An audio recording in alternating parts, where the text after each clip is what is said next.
We are live from CiderCon. Here we go. We're just kind of dialing in right now. We have two guests on the live that's going to be streaming in at 1 p.m. We have Dave Bracey and we have Alexis Cassidy. And these are both cider influencers and beer folks. Day is a beer producer of a huge event I'll be telling you about. Alexis is at Cider Minded. And I'm going to be handing over the mic next to Day as we kind of kick in here.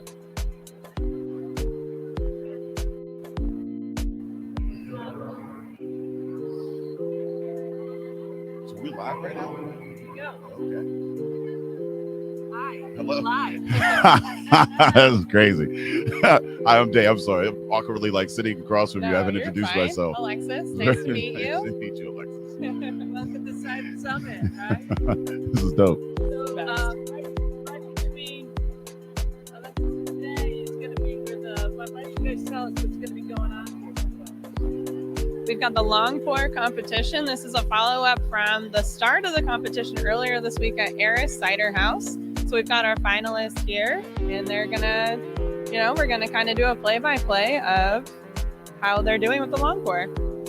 Yeah, I mean, so I don't really know what is happening. I'm actually just excited to see these acrobatics with liquids, right? I mean, I'm hearing there's going to be a lot of aeration. There's going to be some flailing going on and whatnot. Some I don't know, some cool things. So so I guess if you're new to cider, so am I. So we'll get to enjoy this together because this is wild. They had the competition earlier. Can you talk about? Were you at that competition at Eris?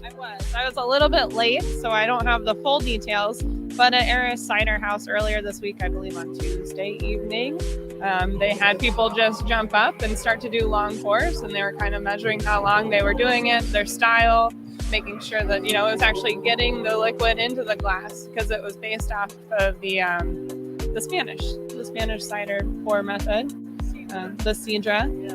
So what are they looking for? What does a good pour look like, right? You said it how long it is. You said there's styles to it and whatnot. The height, the form. You want to make sure that they're holding the glass straight at the bottom. They're getting as much liquid into it as possible. Of course, it's more fun when they miss for the rest of us. But we do want to drink as much cider as possible and get that into the glass. Nice. Yeah, you want to be watching. Stance. Mm-hmm. Yep. So, you can see this at home. Maybe you guys can be describe a little bit. You see them shaking it all? And that arm's got to be straight. See how much spraying is coming on? What are the routines you're doing at home to make sure that you got a strong pouring arm? What kind of dumbbells? Dumbbell routines, little shoulder exercises. Is there anything in the legs? Are we squatting? Some squats maybe. Shoulder get that strong stance. Okay. Now these bottles are they particularly heavy, or are these lighter bottles? How are we? 750 ml bottles, and now is that a standard Olympic sized pouring bottles? Or because I've seen those big ones, right? With the magnums, with the threes on the side or whatever. The huge. Have you ever? Is there ever any big lifting pours, anything like that? Any variations? Probably. Yeah. What we have, if you've been to Spain, they carry giant green bottles. Yeah. Giant green bottles down in parades. So maybe that's part of their, team competition high pours. Totally, team competition for Escansera is what we're doing here, and that's Chicago Brian Rootson. So, is there a particular style that is being poured, say this, what type of cider is this? It's Cider. You can see there's a green bottle right there. It has to be a green bottle. That's what they use, is a green bottle. And it's almost like they have a trade patent on that. And it's a high acid cider. And you are pouring it to get a lot of carbonation into the glass to open up and aerate it. And only a little bit is poured into the glass, just a little tiny bit. And then you chuck it back quickly. delicious with food. I mean, Asturias, the city of Cajon, they party every single night. It is a place to go. Yeah. Oh no, I learned about Spain in like high school. I took Spanish, and they seem to have figured it out then. I heard about these naps, right? They eat big meals and they take naps and then they party all night. Like yes, Spain, Naps you did it. All day, or you call that a no nap? I can see why you were an empire. Well, how do the competitors look? What do you think here? Are they? Oh, they're coming over, shaking in their boots, but not. Look at that little wave from Brooklyn Cider House. There's some confidence there. You need a lot of confidence here. You know, I like the fact that there are no bearded white dudes on that stage right now, which is kind of crazy. I mean, like I like that. I come from a very bearded white guy industry, so in the craft side of the beer side of things. So it's like this is nice. I mean, and let's get you don't. We're live streaming. If you recognize Guidon, that's Guidon from Original Sin in New York State.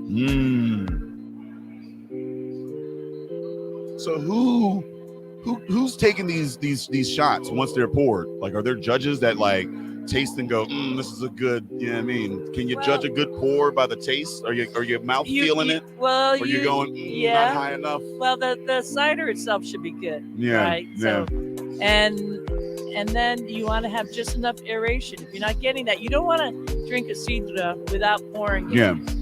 It's not good without pouring. Yeah. Okay. It's not. Because I didn't know if they needed a judge, because I know somebody that would definitely drink lots of this liquid if they needed a judge of aeration. Right, I think that's more the participation prize. Yeah, right. Yeah. Drink a little bit. Yeah, and the thing about it, I shouldn't say that it's not good to drink it. I have drunk it many times. Not doing that. I feel bad about saying that now. Retake that. Blah. We know you get your shoulder routines in. I mean, If the cider's in front of me, I'm going to drink it.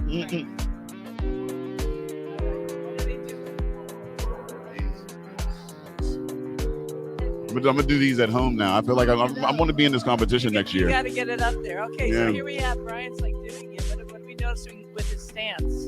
What do we think about Brian's getting really steady with his legs. Oh, shit. He's going high with his arm. Not shaky. Really making sure that left foot is out forward. He's not looking. His glass is tilted forward. I'm nervous. It's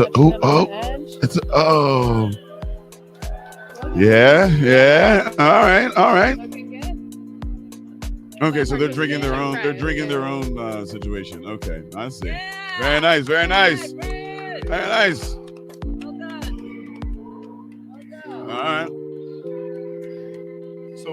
So what tips would you give this last pour? If you were to say, hey, do better next time. How would you rate that pour? Is it a winning pour? That was a winning pour. That's a winning pour? He's a professional. He is Chicago, Cider Brian of Chicago. So he pretty much knows it. I don't know if Rowie in the plaid shirt, also known as that Meat of the Gods, is going to be doing the pour too. But Rowie is a professional bartender, like Chicago's in the house. Like, Rowie! Okay, all right. Hometown heroes. That's a confident pour right here. Quiet, it's very quiet. Oh, had to move it. I see that she's kind of like looking down a little bit, but it's barely going on. Okay. I see. It did. I like the fact that there was a first pour so that we can have a baseline. Right. That's what I'm saying. I saw. Right. I feel like he really worked on his base, his foundational stability, and then threw that on. I think he very much positioned the cup. Yes. Very, very clear in the cup position. Steady. All right. Oh, okay. Okay, we're getting fancy. Nice. Style points. All right. That's style points. Add a little flair. You don't see that. Is that a regional pour? Yeah. I don't recognize that. I haven't seen Yeah. that before. Yeah. We've got another feather going a little bit more traditional here. Kind of a narrow stance, though, I noticed. Kind of a narrow stance. And the cup, see how she has it tilted too far up. Bring it in. Oh, had to move the cup. Looking down. That's A lot of dripping on the hand. But a good try. very nice. Very nice. Look at that. Good try. She's in. She's there. Good try. She's there. Easy to be an armchair. It is, right? I mean, because I'm just doing this, and I find that a little difficult at times. So, you know. We're having some time here. Wherever we are right here. We have a couple more pieces of competition. They're all Okay. ultimate. Okay. 3, 4, 4, 4.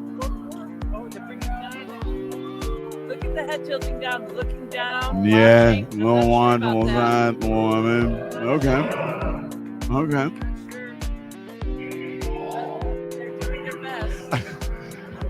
My favorite part is that you get to drink it afterwards. It doesn't matter. Right. It doesn't matter how you yes, it matters how you pour. At the end of the day, you still get a reward for doing so. Just the participation It's is fun. yes, it's very Cider fun. is fun. That's Yeah, all it it's is. about. You Man. know, just drinking and being merry. Man, I want to get into this. I think I found a new sport. I mean, Well, is this we're gonna see you up on stage. listen, next I'm night. about to find me I don't some know, you boring You competitions. got the high. Maybe that's like that might make it even like an I see these extra little- carbonation with You the know, high. I'm seeing these little styles. You know what I mean? I wonder if there's a height restriction. Ooh, height restriction. I do have very long arms, so you know it would give me, you know, an advantage. Man, this is dope. Yeah. Well, I think they're going down to the final four. We don't have the winner yet. We're still wondering what's going on. Anyway, so let's say a little bit hello to the audience who's joining us wherever you are right now in the world. I know there's folks tuning in from the branches. We have a little chin.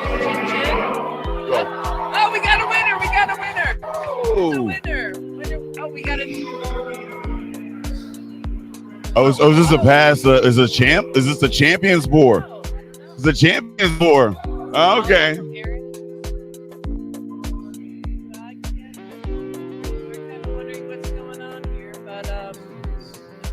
I'm gonna say that this gentleman looks like he kind of snuck in here somehow. Maybe he was arriving late. Oh, but look, we got a little bit over here, and Oh, he's kind of looking down though. He hasn't looked down. You kind of look up at the crowd, but not bad. He's nice, there. nice He's there. pour, Very nice. pour, Very nice. nice. pour. The feet are well placed, and the shoes are nice too. Little nice brown boots there with a little nice darker tip at. That's styling shoes. I tell you. I wonder if the shoes. I noticed there's quite I a like bit the of boots. tips. Yeah, I like the style of that. Do you wear the boots because you don't want to have it pour anywhere? I don't know. You know, maybe you do, maybe you don't. Maybe you're. These are the kinda- things that you don't think about when like when you're in a competition, right? I mean, like what are you wearing to this, right? I mean, is it You more have about the the boots on is today. it more so about the flash? Is it more? Are you trying to distract the judges from your pour? You know what I mean? With I your would do attire? anything You see I what I'm could to saying? distract I feel like the I would wear judges, like a disco ball. Like I would like just wear a bunch of glitter and like they just flashy things. They're like, oh my god, is it actually pouring into the glass? You don't know because I'm so fabulous. Like right, you know. if you wear a raincoat, you're going to kind of be a giveaway of something's going on there. Not a good sign if you show up with a rain jacket, which is probably what I would do. I have done this actually in Spain, and here we go. Yeah. For all three are going now, and I hope you can see that the All right. got 3 headers. It's looking good. Oh, a little bit of splashing there. You can see that the little cap woman there. Oh, but she's happy she's drinking, and that's really all that counts. That is really. You know, I'm glad. went I'm glad. everywhere, and she just like looked it up, and she started drinking. So lots of fun. Oh my goodness! Man. Nice way to kick off this event here this week. So We're on the Naval Brooklyn Pier? Cider House, yeah, Navy Pier. Navy Pier. This Yeah. is wild. When they built it, and like in the turn of the century, it cost before the turn of the century, $5 million back then. $5 million. And they're supposed to build 2 of them, and this is the only one that got completed. And this got the name Navy Pier because World War II, the Navy was using this location. And $5 million. That's like a 2-bedroom apartment in Chicago now, right? Well, yeah. The last one I bought was like, on the high end of it. But yeah, I'm so into the 5 million range. I know so not much about that. It's all good. Well, in the background, you could kind of see in that little yellow jacket is Alan Shapiro. He's the founder of Cider Summit. And he is kind of like working it. He does these cider summits all over the U.S., primarily on the West Coast, and always returns back to Chicago at the Navy Pier to do it here, coinciding with Chicago Cider Week. And also, we were all at CiderCon. How'd you guys like CiderCon? CiderCon was so much fun this year. This was my second year at CiderCon, so it was a lot of fun re-meeting people. Les introducing myself for the first time and being like, hey, I know you. This is fun. Let's go party a little bit. A lot of good stuff to learn as well. A lot of good tastings. We had Cloud J. I will not try to pronounce his last name.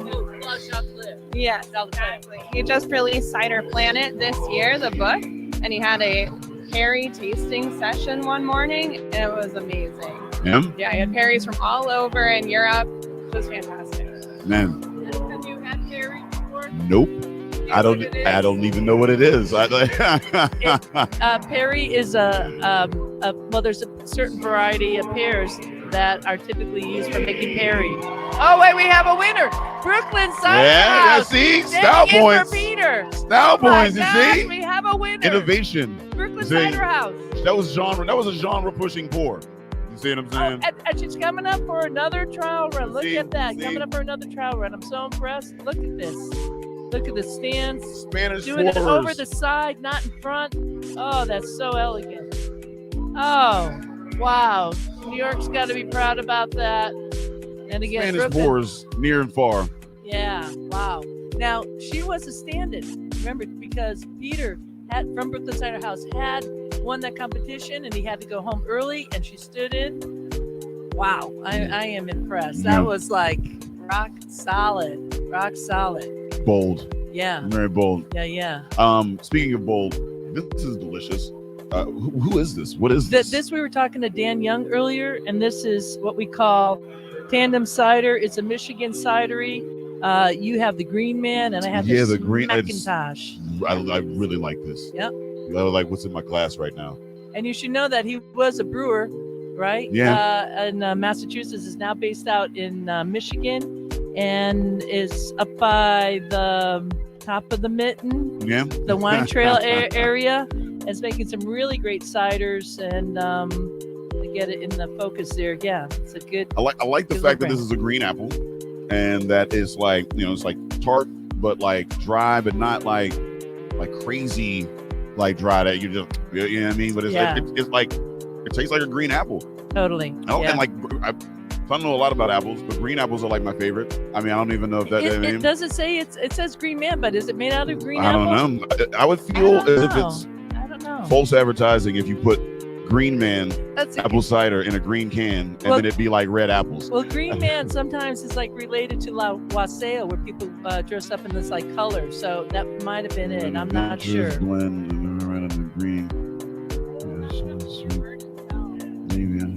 Oh wow. We're going to be rolling on to our next guest here. We have Alan Shapiro and the founder, and then also Mary Kay Devine are going to be stepping in.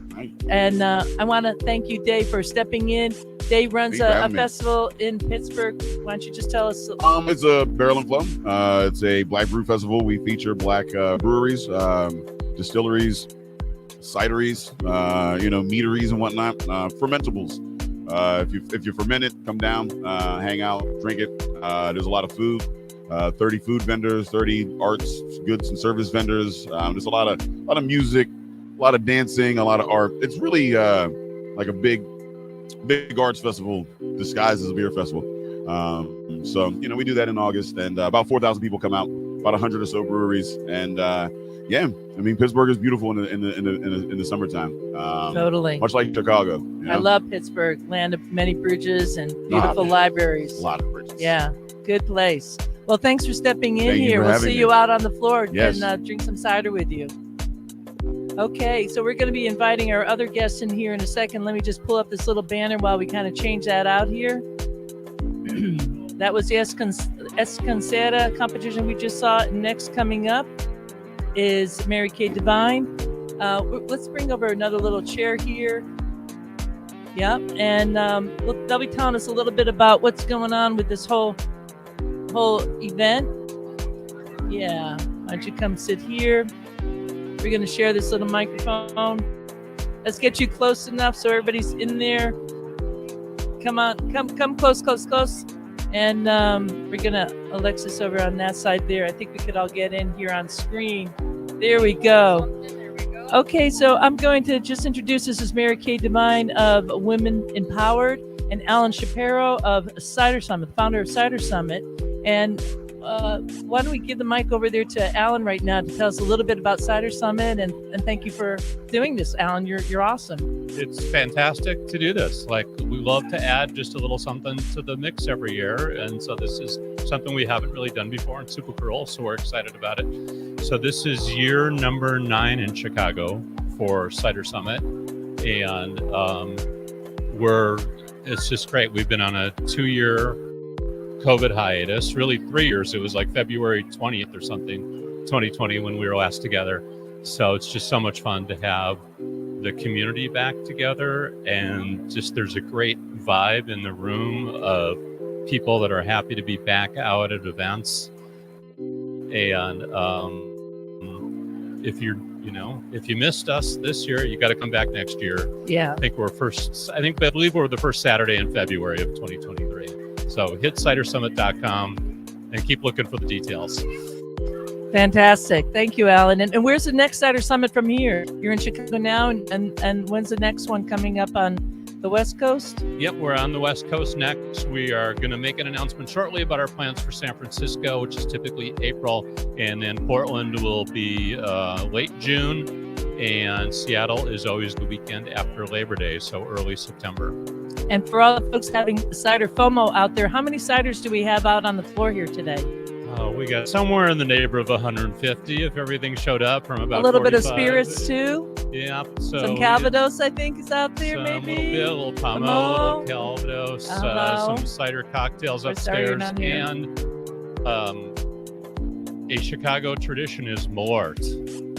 Oh my goodness! And I have never had it, any of that? so I'll make a little history today and have my first ever baby shot of Malort. Maybe I have not had any Malort. I guess today might be my day too. There you go. Okay.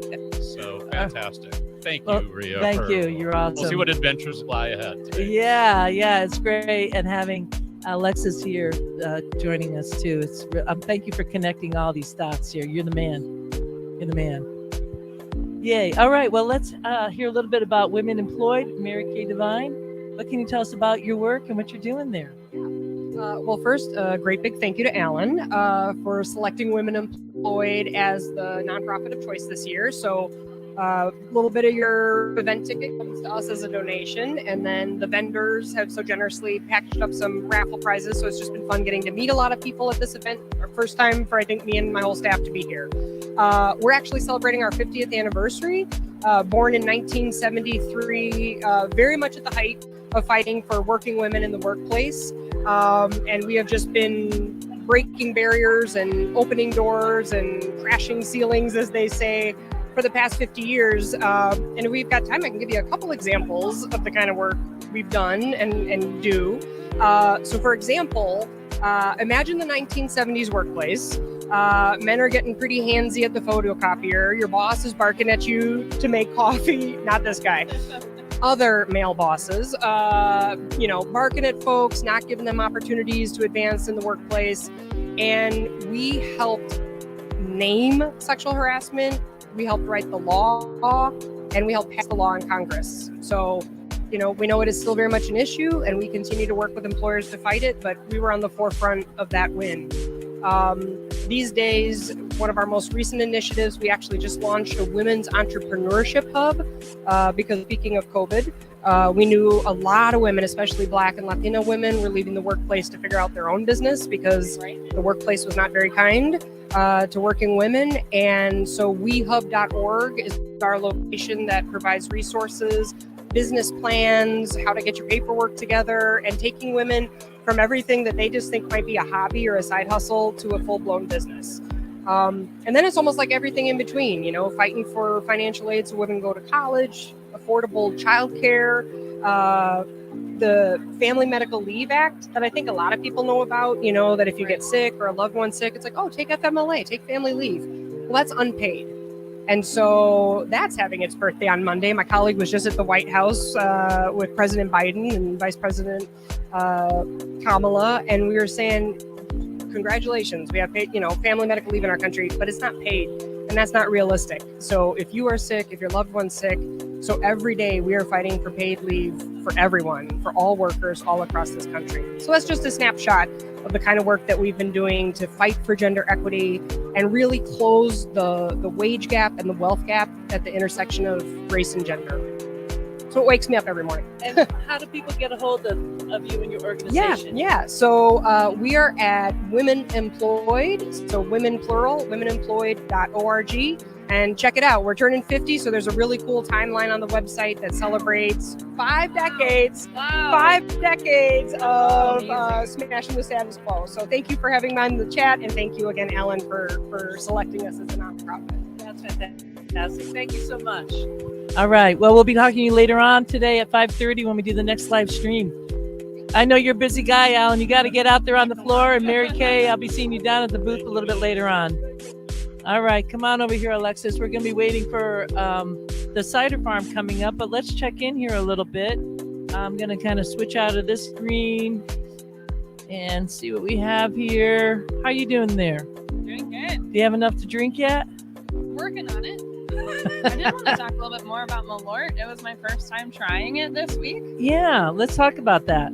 So I guess it comes from wormwood, which is what Broey was telling us on the tour on Tuesday. Okay. And Eris Cider House actually has an apple ort, which is their cider aged in Malort barrels. Yeah. And so I thought that was a really unique spin on cider that really emphasizes the Chicago culture as well. Yeah, she really likes that drink. I don't know what, you know, like I love her.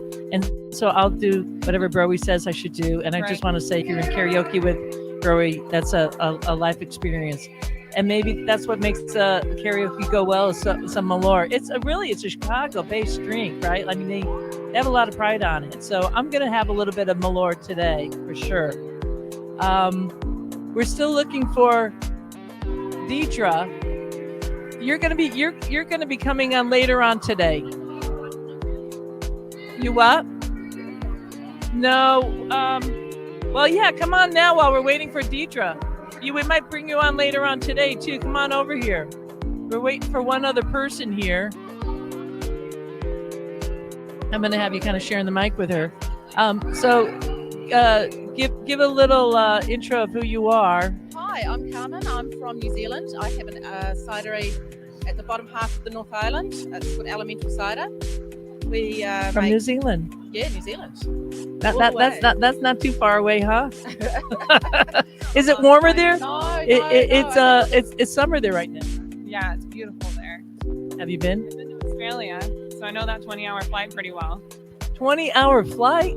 It's a long flight. You jump through Hawaii, you jump down. Yeah, I think Auckland to LA was 20 hours, and then LA to Chicago was a few further. Yeah. 3.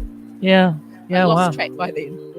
Wow, my goodness. Now, I understand that you are the only woman cider maker in New Zealand. Is that I correct? am currently the only woman cider. Currently maker only, and that's a in good New way to put Zealand. it. Yeah. We've had some other women cider makers in the past, and they've moved over to the wine side, or they started in the wine side. Mm-hmm. And we've had some. We had a a brilliant wine cider maker, Mirafi, and she's now gone to be a mum. So that leaves me. Oh my goodness. What do you think about New Zealand cider? Have you ever had any? I actually haven't yet. I know that there's a couple on my list. I follow a couple of people online. M's Cider and More and Get Smith Cider are both located. That's Australian. Get Yeah, Smith. I know. Yeah, that's Australian. Yeah. Australian? I thought Yeah, she was New Zealand. I don't think that's New Zealand. I don't think so. Peckham So we've got cider. Peckham cider. Yeah. And We have Zephyr cider, my cider brand, Elemental Cider. We're in a new and emerging. We have some very established, large-scale breweries doing some cider. So Mhm. Harvest do Scrumpy.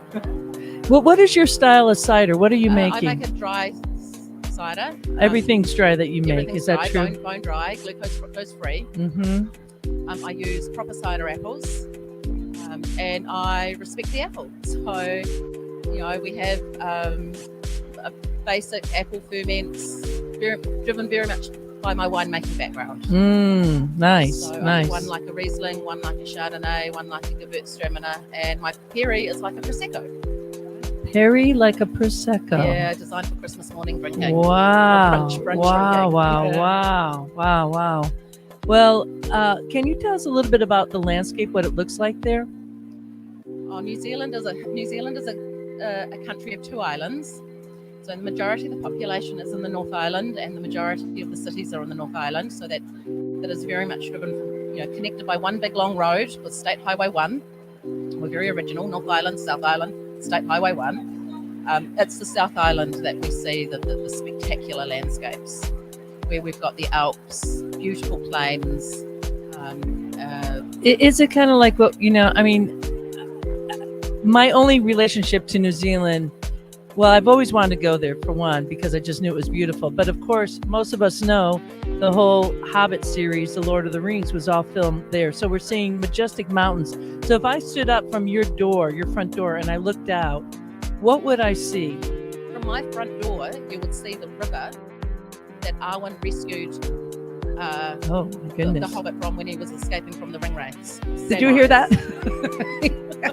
And even better, you actually got to see the white stallion that Arwen was riding. Oh my goodness. Okay. That's right beside me on my road. Oh, And my- That is how linked we are to Lord of the Rings. Wow. So you saw hobbits walking by and stuff. No, they were a little bit up the valley. Didn't quite see hobbits walking by, and I think they were stunt riders. But we do watch Lord of the Rings and go, oh, that's Mount Narahoe, Mount Doom. Right. We are so linked to Lord of the Rings. You are, as a I know. population. Yeah, for sure. And not a bad thing to be linked to, because it really showcases the beauty Yeah. and the immensity of your area. Tell us a little bit about the terroir of your location there. The cider apples that we grow seem to have a very different flavour profile to majority of the English apples that is our genesis. So my Kingston Black is a lot more fruity, fruit forward. The tannins don't quite dominate like they do in the UK, mainly because I think our summers are significantly more wetter and hotter. Okay. Wetter. Weaker and hotter. Is that what you said? Weaker and hotter your summers? Wetter. New Zealand accent. More rain. Oh, wetter and hotter. I heard that, but I just want to make sure I heard it right. Okay. Wetter and hotter. So that's interesting. What's the best time to visit New Zealand? And can we come to your... Of course you can come. what- I mean, I know all 55 cider makers in New Zealand. We can make a tour. Let's make a tour of New Zealand. Sign up today. So, what did I just ask you? When's the best time to come to New Zealand? Yes, what's the best time? Yeah. Summer. You got me on the tour when you said tour. I was like, yeah, let's go 55 bakers. Yeah. Summer, most definitely. We have Summer. the long Okay, so right days. now. Right now. Right now. Long days, warm. That's perfect. Yeah, this is the A lot perfect of time rain to at the go. moment, but that's Yeah. Was this a bit of shock to your system coming here? it was a big shock to my system. It's novel still. This is a temperature that we have never experienced in New Zealand. Wow. Even on top of Mount Doom, we wouldn't get this. Oh my goodness, huh? Isn't that something? Yeah. Well, we were all freezing. You're not alone in that way. Now we're going to be talking to you later on. I'll be talking to her on Cider Chat, so do look for an upcoming episode with Elemental Cider from New Zealand, so you'll hear a little bit more. Your story's a little bit, we're doing a little short encapsulation today, but this woman here is really, like a banner bearer in many ways, because she came from the wine industry, is now making cider, and there's quite a fascinating story to hear. So you'll be hearing from Carmen again, and we'll be talking to you later on this afternoon. Absolutely. All right. Thanks for Cheers. Thanks for coming by. Thank you. Cheers. We're going to say adios for now, Carmen. You can step away from the door. Okay. All right. Well, we're still live here right now, and we're hoping that Vermont Cider Company will be coming up around 1:40 or so. But this gives us a little bit of time. Why don't you tell us a little bit about what you're doing with your work, and how you got into cider and your journey there? We'll just start at the beginning. I originally discovered cider from Portland, Oregon. It quickly became my favorite drink, and Schilling Cider House happened to be offering a cider making class. Mm-hmm. It was actually run by Jenny of the American Cider Who does the Association. Palmier Yes. certification. She Yes. does. I love her. Who Runs doesn't? The education program for Mhm. the American Cider Mhm. Association. So I guess I should have known at that point, but that was my very first time making cider. And so she walked me and one other student through the process from pressing the apples right there on their patio outside. I think it was wintertime, it was cold. That's when the apples are harvested. And then we went home with a growler that day of the juice that we had just pressed, and go age it. And so I went for it.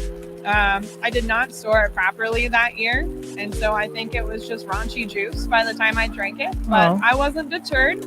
I came back the following year, actually, to Reverend Nat's. They have a juice party every fall, and that's how I continue to do my cider hobby on the side.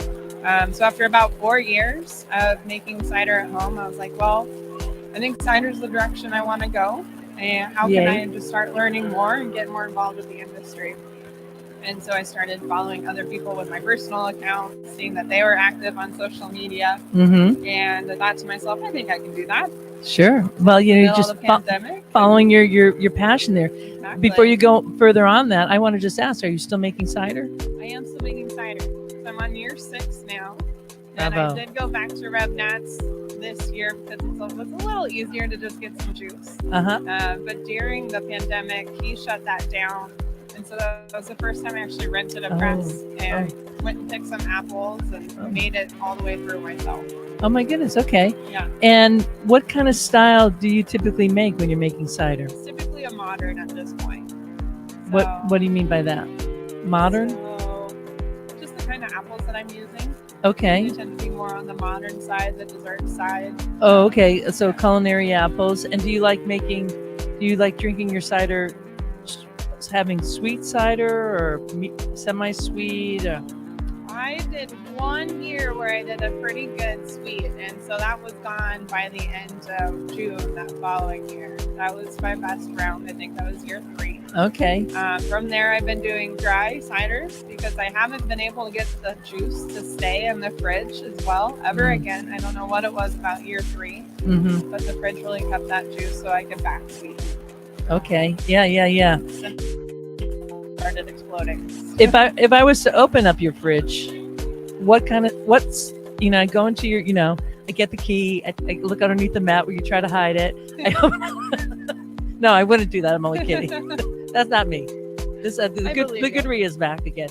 Okay, so I go in. I'm hanging out at a party. I didn't break into your house, and I go into the kitchen. I open up the fridge. What might I see in your fridge? Ooh, okay. So in the fridge itself, I do have a couple Portland ciders in the fridge. They're standard in my house. I'm part of their cider club. Nice. I also have a lot of the Northwest Cider Association ciders. Oh, very good. Right now yeah, as they well. have a great gift box selection. nycider.com. Northwest NWCA. And so look up Northwest Cider Club or Cider Association and be able to see the website there. They do provide a subscription box service. Yes. And anything else that you like say, oh, I'm going to a party right now and let me bring this particular cider by, and is there a particular cider that you like out of that? Well, I will say for CiderCon, I did bring a couple from Reverend Nat's. I brought some from Portland Cider. I brought a couple from Bauman's, just classics from the Portland, Oregon area. So I like to bring, what Oregon is proud of, and I know there's others as well, but those Very were nice. in my cellar at that point in time. So I brought those Okay. over. Yeah. Look, we could tell you're really local and devoted to Portland, which will be heading back to CiderCon next year. And there's a good reason why, because let's face it, Oregon, you folks out there know good libations. It is an area to really go to, and you could make sure you follow at Cider Minded on Instagram and TikTok. And I love or TikTok. Ciderminded.com. I did just launch a website as well. Oh. I'm starting to do behind the scenes looks at cideries. So Fantastic. you can see what's going on that goes into your cider. At this point, I'm mainly emphasizing cideries I haven't been to or that are not local to myself, because my thread does tend to be so locally centric. That's fantastic. I love it. Well, we're going to have our next guest coming up here. Let me make sure if I could get it coming up. And this is Amy from Woodchuck. When we have her come on here, we're going to have her come sit in the middle. So we'll do a little circular cheers. Come on, take a seat, Amy. All the way from Vermont. We love that. So, Amy, why don't you tell us a little bit about what your full name and your position at Vermont Cider Company. Amy Nakashima. I am the Director of Business Insights for Vermont Cider Company. So I like to say I'm just a numbers nerd, but I love looking at what's happening from a trend perspective and just digging into more with cider. And what is your cider journey? So I'm very new. I am fresh to cider, and I'm looking forward to learning more. I've learned a lot over the last few months. I spent my career in food and beverage, and I just joined Vermont Cider Company in June of this year. And so I spent some time with flavored malt beverages and hard seltzers, and Woodchuck was a brand that I knew and enjoyed drinking, and had the opportunity to pop over and to join the team at Vermont Cider Company. And I've spent some time, we had a cider festival in Vermont in August, and we were able to go to one of the orchards that we get our apples from. So learn a little bit from the owner at Sunrise Orchards, and I'm learning a lot about the nuances of cider. It's been very exciting. Tell us the name of that festival. It took me a minute. It's called Cider Stock.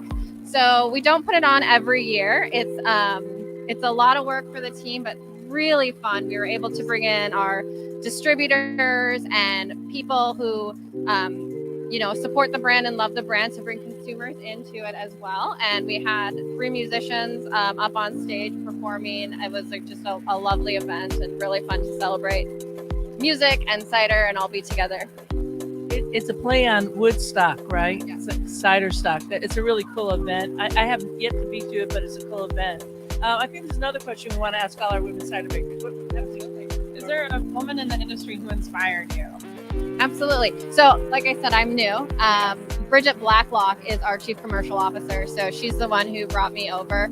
I think she is really smart. I love her story that she's been a part of Woodchuck for, she's probably going to kill me, like 18 or 19 years. Something to be proud of. But she's so passionate, and to me, she just lives and stands for the Woodchuck brand.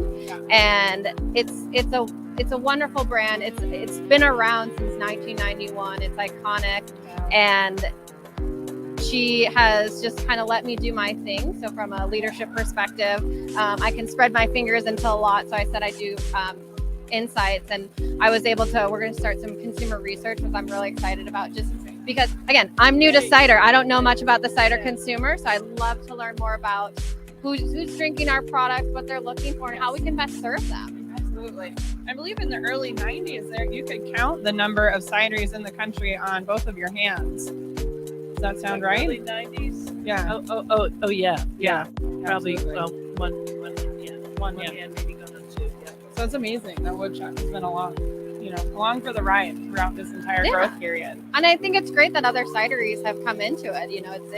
It's shown to me, what I've learned is the diversity of the apples. There's so many different kinds, types, how they change what your product has because how you do it, and even the process that goes into it as well. Like I said, I'm new, so there's so much more I can learn. It's really exciting. That's the fun part. I love learning more and more about cider.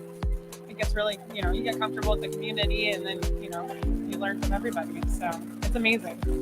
I think one of the important things that everyone out there in Ciderville listening in the future should know that Woodchuck was one of those 5 cideries on your hand at that point, really early in on the industry. And the company has grown, which is what most people who create a company want to have happen. And so they have other divisions now. But you have the Woodchuck, you have the you have the Cider Stock Festival. You also have Vermont Cider Company. But it's all under that umbrella. But you're having other kind of sideline, more like heritage ciders, I'm going to say a little bit, coming out of the Vermont, under the Vermont cider label. Yeah, we have a lot of different styles that we've dealt with over the years. We have our Out on a Limb series, so we can be a little bit more experimental, which is really fun. This year, we're coming out with a chocolate raspberry. It should be out in market soon. So only on draft. So just something unique to pour. For Valentine's Day, it's just a little sweet, something different and unique that we're excited that we get to experiment with those types of flavors too. Chocolate raspberry, did you say? Well, that's something I normally have in a beer. I haven't had that in cider. So, always something new to try. But again, I really want to say that Woodchuck has been a presence for a long time. And most people who are now commercial cider makers have been around for a while. This was the only thing we could get on the shelf. If I was traveling around the U.S. somewhere, I could not find cider anywhere. And, Woodchuck was that friend that was just sitting in the little refrigerator on the shelf, this little cider pack. And I'd be like, hallelujah, I could find a cider in the middle of Boondocks America. Woodchuck has been there. You can tell that I'm on podcast sipping a little bit because the way I'm talking right now. So I know cider really not going to hold that against me. Anyways, so I want to thank the company. Thank you, Amy, for coming by, spending this time with us today. And anything else on your cider journey? If I want to ask this question. If I was going to sneak into your house, because I already snuck into the last That's a good question. Sneak into your house now. Watch out. And I go into the kitchen, tipping like a mouse, and I open up the fridge. What would I see on the shelf that I could go grab? Well, there's our Woodchuck 802 line, which is our dry line made of 100% Vermont apples. So 802 is the Vermont area code, so it has the 802. It's 802 Lil Dry. All our alcohol is in the crisper drawer, or all our canned products are in the crisper drawer. So who needs vegetables when you can have alcohol in there? Absolutely. So you'll definitely find that. And then you'll find some sparkling water as well. But the 802 is my go-to. It's just so good. I got to get some of that. All right. Well, next time I see you, we'll have to sit around and have a little 802. I live in Chicago, so I could just pop over and bring some over, some 802 if you need some. Okay. All right. That sounds good. Thanks, Amy. Thank you so Have a much, great day Amy. for coming by. All right. Well, come on over here again. Wow. We're having a fun-filled day here. I mean, we went from the high pour. I mean, I almost need a little break from that. The Woodchuck, the Tandem, and New Zealand. Right. I'm so excited to try these. Being from Oregon, it's not easy to obtain some of these brands. So Tandem I had never had before today. I know. Woodchuck I actually hadn't either. So it's lovely to meet these people behind these amazing brands. It's absolutely fantastic. I love it. Coming up in just a little bit, we're going to be having some more Chicago in the house. We'll be hearing from Ambrosia Borowski, who's online at Of the Gods. thank you. And then we'll be having Michelle Foyk coming on, who is known as, what their little handle is? And there it is. Okay. All right. We might drink cider. We might kind of play all day, but we do know a little bit about technology. I hope it's coming through to everybody out there that are watching. This will go up and stay at the Cider Chat YouTube channel for a while. But we have Ambrosia. I can see that Ambrosia's in the green room right now. Maybe we'll get Ambrosia to come on over here and start chit-chatting. Hey, Broy, can we get you on over here a little bit early? All right, come on down. Come on down. This person here is like a big part of Chicago's cider scene, the founder of Chicago Cider Week, and the general manager of the Northman Riverwalk and Beer and Cider Garden, also the New Green Post. Come on over here, sit next to me. Okay, come in here. Let's make sure we got everybody in because we want a little bit of visibility there, so it's all good. Hi, Broy, how you doing? Doing all right. How are you? Doing really good. So we saw you at the. Do you know Alexis? Yeah, we've met. Okay, Yeah. good. We're having a hell of a time here talking to everybody. We got like the golden seed here. And we saw you up at the pour. How did that go for you? A little nerve-wracking. I was not meant to pour. I was meant to be a judge, and we couldn't find Jorge, so I was just the stand-in. I have not poured Spanish cider in quite a while, so went for it. But yeah, That's good. and then Jorge showed up, so it was great. So then I didn't have to be in the final judging. Nice. Okay, Yes. we were trying to figure out the situation Yeah. there. Yeah, I was just doing my cider part. All right. Look, I'm gonna recommend that you hold that mic up a little bit closer. No, to your mouth. There. My mouth. Yeah, there you go. Hold it Okay. at that level. Got it. I want to be able to hear you. Okay. Technical. We drink cider. We don't always like stand in front of our lollipop microphone so often. Do you like the little color here? This was bit by an apple. See that? That's a little apple bite. Okay. Okay. So let's hear a little bit about what you're doing in Chicago. Some of the things that you do. Yeah, so I run Chicago Cider Week.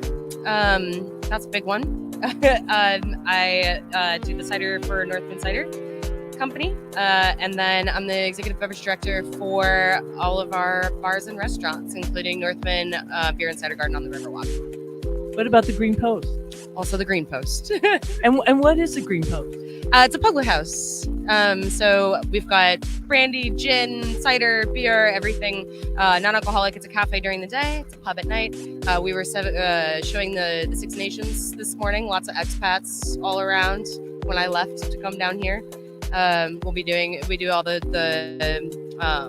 soccer, football matches, and rugby and that kind of thing. But the focus is on just having a good time and having a third space, a space outside of your house, outside of work, but just a place to gather. And you're also a fan of brandy. Have I heard? Is that true? Like brandy? Wow. No, I'm only kidding. We know that she loves brandy. Like I love brandy. And you did a little event last night. Yeah, I had a little end of the week digestif brandy nights. Big old list of brandy, and just a lot of folks coming in. A lot of folks that never had brandy before, and were willing to try it. And I think that we've got some converts, Nice. bringing people over to the fruit side. But we did a special staff training at the beginning of the week to make sure that everybody was ready, and to see people get excited about brandy that normally wouldn't be was definitely a win. Now we have a couple questions that we have been asking all the guests here. Can you ask that first question? Yeah, absolutely. We're curious about your journey into cider. Yeah, I have the most boring story, I think, of everybody. I don't remember. What? No, I Do don't. you remember your first cider No. that you drank? Do you No. remember the first thing you ever poured? That tells you a lot right there. It must have been a good time because, she remembers. I don't know. I don't want to be, I'm not promoting like, over the top drinking, but, what does it tell you when I can't remember the first cider? At least it wasn't, I remember the first cider and I had a hangover. So that's a good sign. No, it wasn't anything like that. I really can't tell you. I live every day like it's my last, and I always have. Right. So to have a moment stick out in my brain is few and far between. It has nothing to do with cider. It's just everything. It's just I bring it. I'm either on or off. I don't really have a middle ground. That's So how you live. I just live it and love it. But when I decided to get into the cider industry, I was in the wine industry mostly. I'm still in the wine industry, buying and tasting and doing that. But I came over to cider because I started to meet cider people, and cider friends are the best friends. And it very quickly convinced me to leave the rest of them as my primary and come over to cider because it's the best people. Right on, right on. Well, we have another question. And what is that? I need help. So I know that you live in the moment, so maybe I'll modify it a little bit. But is there a woman in the industry who inspires you right now? Yeah, so I've been thinking about this question a lot, and I'm glad that you modified the question because this one's a little bit easier. Michelle Foyk. Yeah? Yeah, Michelle Foyk inspired me to make Chicago Cider Week a business and to get that side of it done. I mean, I'm always here to embrace cider, but she's like, Rowie, you need to do this. Just the other side, the business side of the cider life that I never really even considered to do. Like, I would say Michelle Foyk. That's amazing. Yeah, I love it. yeah. I mean, there's a big list of people that I find inspiration from constantly, but Michelle Foyk's definitely the first one that comes to my head. Yeah. Well, I mean, you just meet Michelle once and it's like, wow, what a powerhouse of a person. But you are also a powerhouse of a person. And I would say you're one of those folks out there that really inspire me to do karaoke. Yes. We did Cideroke on Thursday night. We raised $700 for the Helen David Relief Fund, which is a fundraiser that goes to bartenders with breast cancer. And the winner of the night not only got a trophy, but they got a jammy pack. It was sponsored by Magners. And the winner was JP over at Tandem Cider won. Yeah. Go Tandem. Oh my goodness. That's fantastic. Wow. Carry the trophy home. But it was a great turnout and we all sang our hearts out, including the Wurzel cider drinker. But we had some really fun interpretations of songs about cider or cider related, cider adjacent. It was a really good turnout and a lot of fun. Fantastic. My goodness. Well, keep on rocking in the free world out there because you bring in cider to Chicago Cider Week. It happens the same time every year. And then at the tail end of Chicago Cider Week is always Cider Summit right here at the Navy Pier. And any future plans? When should we be looking for the Northman? When's that going to be open? So we're looking to open mid-April, weather dependent, right around tax season, just in time. And we get the full season rolling in Memorial Day weekend, and it goes to Labor Day weekend. But we'll start as soon as we can. Well, it couldn't be too soon because it's like freezing cold outside. So. 40 degrees. It's gorgeous. I don't believe. I walked out today. It was like 19. Like walking like the Tin Man with no oil in my body. Like it's rough. Hey, one more question. Let's ask the refrigerator question.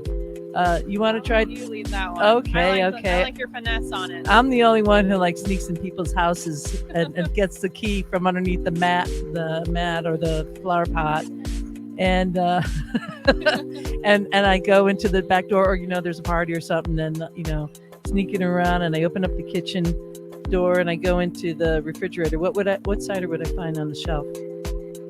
Mine. That's not a bad thing. That's what it's all about. I brought it home. My little sister came to come celebrate, and so I brought her some of my cider. But yeah, it's mine, and that and a bunch of wine. But yeah, that's perfect. Well, that's what you find in my refrigerator. I mean, be proud about that. That's great. It doesn't have to always be about the brand, because by having people make their own cider, try it, understand the process. It's a rising tide lifts all ships. So keep on keeping on. Thank you for stopping by. It's great seeing you as always. Good luck with the rest of the summit, and we'll see you at the table later on. All right. Great. Thank you. All right. Oh, whoa. Yeah, before you go, look at this. Tell us a little bit about that. You can't leave yet. So it's called Ingrid Marie. I want some cider. Cider. Apples. Ingrid Marie, picking some cider apples. It's all inspired from the original Northman, so we like to call that the OCP. And it really has a lot of Chicago in it for us. We have the bricks from it's a very working class city, and we really want to and an architecture rich city, and so we really wanted to incorporate that into the can design. And Ingrid Marie, just one of my favorites, just working. We love our labor here in Chicago.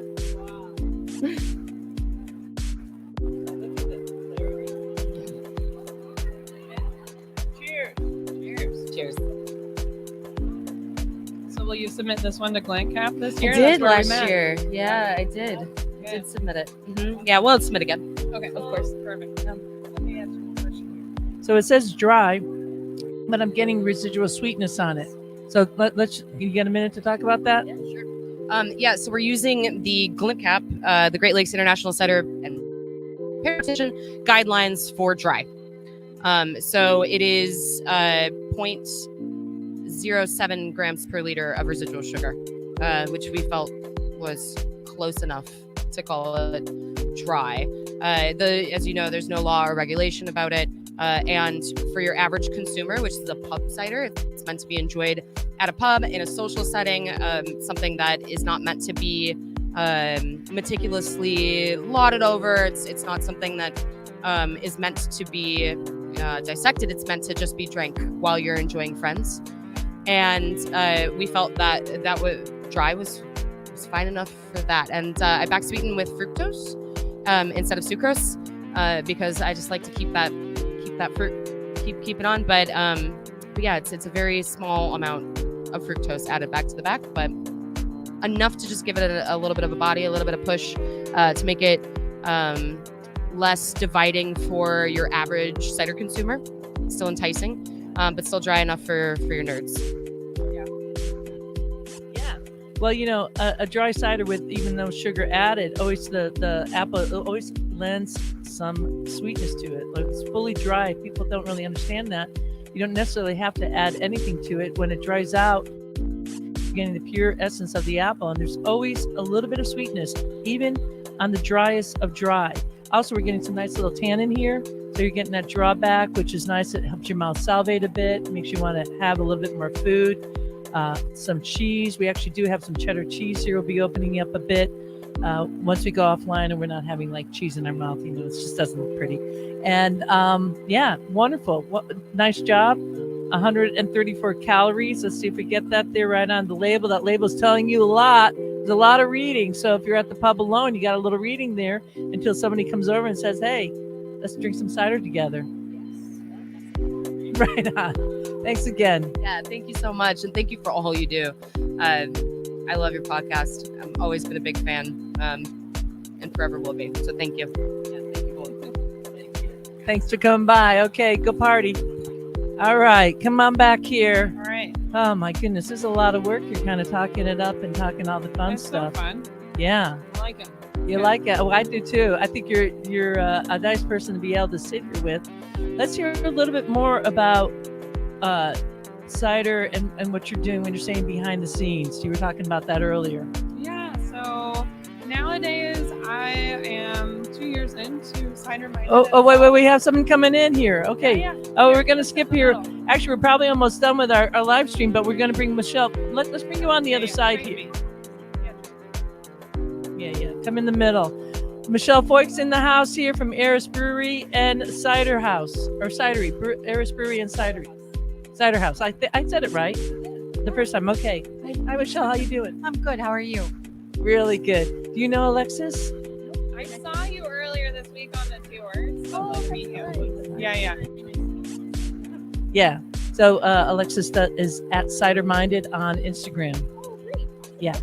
We're kind of co-hosting this here. Yep. So, well, we have let's start right with the questions. What's the first question we have for Michelle? We are curious about your journey into cider. Oh, goodness. Okay, so I suppose my journey into cider was really about, I was 19 years old and I was in Scotland for school, Yeah. for UW Scout, and we went to Scotland and I fell in love with all the different types that was out there, Strongbow, Magners, Bloomers. And I just remember how tasty that was. And I was a big craft beer nerd even at 19. Okay. And so that switch when I was out there was just ridiculously yummy, you know? Yeah. So when I got back to the United States, it was always in my forefront back into craft beer. Okay. So that's where I started understanding cider. And never once, though, did I think I was going to actually become somebody in the business that is now prominent in Chicago, you know? So it's really cool. That's amazing. Thank you. So along your journey, has there been a woman that stands out to you that inspires you? There's been several women that have done that for me, but I think recently, I'll be honest with you, we went to Spain together to talk to the Spaniards about American cider, and that would have been Eleanor. Eleanor, just her knowledge for technical aspects of her cider company called Eden. Oh yeah. She's just a wonderful person, and she's super strong, and she's super technical too, because I'm not a cider maker. So I really enjoyed having the time spent with her and hearing her journey itself, and just knowing how important it was to her. And it's different struggles, but it was great. And then the second person I think I'd have to say is my friend Dee Dee from Uncle John's. Oh, awesome. She is like a Wonder Woman. She also has an entire like park. You know, they actually have a cider mill and a cider, area where kids come, and they have tons of things for the kids to do, pies. Like, it's really a theme park for what people think a cider house is. Oh, amazing. And man, she is just a worker bee, and she is tough, but she's a lot of fun. Amazing. Yeah, so She's a lovely person. I totally agree on both of those. So that was Eleanor Leger from Eden Specialty Ciders, based in Vermont, and Dee Dee Beck of Uncle John's Cider House and Farm, in Michigan. I see you brought a little can of cider here. Let's talk about that. yeah, so this is our cider called Cherish. It's brand new. It is part of a foundation collaboration that we're doing. So that's a new can label. We actually don't have that can label before. You bet. So a new label. We had a new artist that came out and did it. We never branded our cans differently before. So we have these two women watching music on a stage, just like you would in Chicagoland during our outside concerts. And if you look at the back label, it'll show you that the word is called Cherish, and it's Cherish Our Stages. So what we're looking at is donating money to Civil Foundation for healthcare for their workers at music venues. We are so excited about it. It's a sweet, dark cherry cider with a touch of vanilla. Yeah, Sleeping Village venue out in Logan Square area. Yeah, they were the ones collaborating with us, and then Civil. And then just recently we were able to raise $1,500 for Civil. So we're really excited about it. Oh my gosh. Yeah, cheers to you guys. Yes, thank you so much. Yeah, you can only find it at Eris. You do have to come to Eris, which I'm going to plug it right now, 4240 West Irving Park Road. Every 4-pack sold, $4 goes, and every glass sold at the pub, $1 goes to Civil. Yum. I just love everything that you do. I mean, Ambrosia was here just moments ago and said that you were the person that really inspired you. So we have a couple questions here. Why don't you go with those questions? Did we already do that? We already did that. Okay. It's okay. Yeah. Question number 3, though. Question number 3 is on you. Okay. That's been a long day. That's a question. I know. It's been a long week. I've been here since Monday drinking in Chicago. All right. So I'm coming over to your house. Maybe you're there, maybe you're not. But I find the key somehow because I'm good at this. I'm good at this. And I, knock, nobody answers. So, I let myself in. I beeline it to the kitchen because why not? I have a goal. I open up the refrigerator and I look in your fridge, and what cider might I find in there? That's so funny because you're going to find 3 ciders. Eris is definitely one of them. Tandem, which is sitting on this desk right now. And then obviously Uncle John's. But what you don't know is that I have a wine cooler. And in that wine cooler, we have Spanish cider. We have Virtue. So I have some Virtue bottles in there, and then more Tandem bottles. Nice. And is the wine cooler next to the refrigerator? But do you like how I have 2 places? No, it's actually not. So Damn it. The good stuff is put away in the fridge. It's the stuff I drink every single day. Yeah. Yep. Okay. So a wine cooler with even more cider, and I wouldn't put that past you. Yeah, you've been in the trade here for a while. You came in from the beer realm, and then you have fused those two practices together in the best possible way. Eris is located in what was once a Masonic temple, and this is like a multi-story type of experience. During COVID, I know they really four floors. Tell us like the range what you have there, and if I was going to be going over there. So we bought this Masonic temple that was also a Korean church. When we purchased it, it has now a main dining room. So we have a full kitchen. We do vegan, vegetarian, and carnivore. We also have a mezzanine, so it's a special room where parties can be held at. Then we also have a beautiful patio that is extremely large now because of COVID, which I am not complaining. So we have about 150 seats out there. And then we have a ballroom that has not been converted yet to a special events room. And I have to shout out to Joe Flores, Mark Beerley, and Jimmy Byer, our 3 cider gentlemen that work downstairs and beer makers.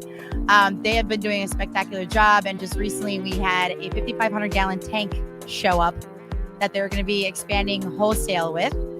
And then a storage shed that's going to fit all of our cans so we can have our cans there. So we're not expanding upstairs just yet, but we are expanding along the patio, along the parking lot. So they're not there anymore. So yeah, we just kind of assumed like we've got this beautiful spot. Why not just keep building on top of that until we can? And your space, if I can talk a little bit about that, you really honor what was there before. And so you pointed out the railways the other day. Do you want to talk about that for a quick second? Yeah. I like the yellow one, I guess. Yeah. It's my color today. Yes, actually, my business partner, Katie Pizza, she and the architect came up with this idea that you take the old heaters. So we had these old heaters in the building and we cut them apart. They're the heater fins. What do you guys call that? I forget now. All of a sudden, I just can't remember. Radiator fins. My gosh, we have 96 of them and I don't remember that name. But and they created the fins as our railings. So we used 96 of them and it's just quite amazing. I mean, we restored that. We have the beams in the building are just the beams. We didn't do anything with them, but we made sure that they got painted and they look new. The wood that was in the building, we created all of our picnic tables, our benches. They're not picnic tables. They're very long booths. We had an old water tower on top of the roof that we took the round rings off of, and we created a beautiful mosaic art piece with the chaos star because Eris is the goddess of chaos. It's truly a beautiful venue. I know. Yeah. Well done. And I know it's going to keep on. You and Katie are just amazing powerhouses. They've been on the podcast, and I just love what you do. I think I might be coming there tonight. So, thanks again for stopping by, Michelle. And, good work on this. This is really wonderful. You guys have a great day today. Thank you. Bye-bye. All right. Well, we're going to be wrapping up our live stream here for the folks who are kind of going in and out today. Thanks for stopping by. We're going to be doing our next live stream. I guess it's going to be around 5:30 today. And what are you going to be doing at this next session? Are you going to be bopping around and finally getting a little bit of cider like me? I am going to be trying all the ciders that I don't have local to me. So I look forward to trying everything that's new, the people that I follow on Instagram, and just kind of cider fangirling for the next hour for the rest of this session. So Good. I look forward to it. It's nice getting to hang out with you. This is our first time hanging out. And with people like Alexis coming in at Cider Minded, it just gives me a lot of hope for the future. So let's really make sure to follow her and see what's going to be going on with behind the scenes. I love nothing more than that. If there's any refrigerator type of hunts, I'll be watching for sure. And that fridge changes all the time. So pop in whenever. I will. Okay. Bye from Chicago now. Take care. Thanks for having me. Yeah. Thank you.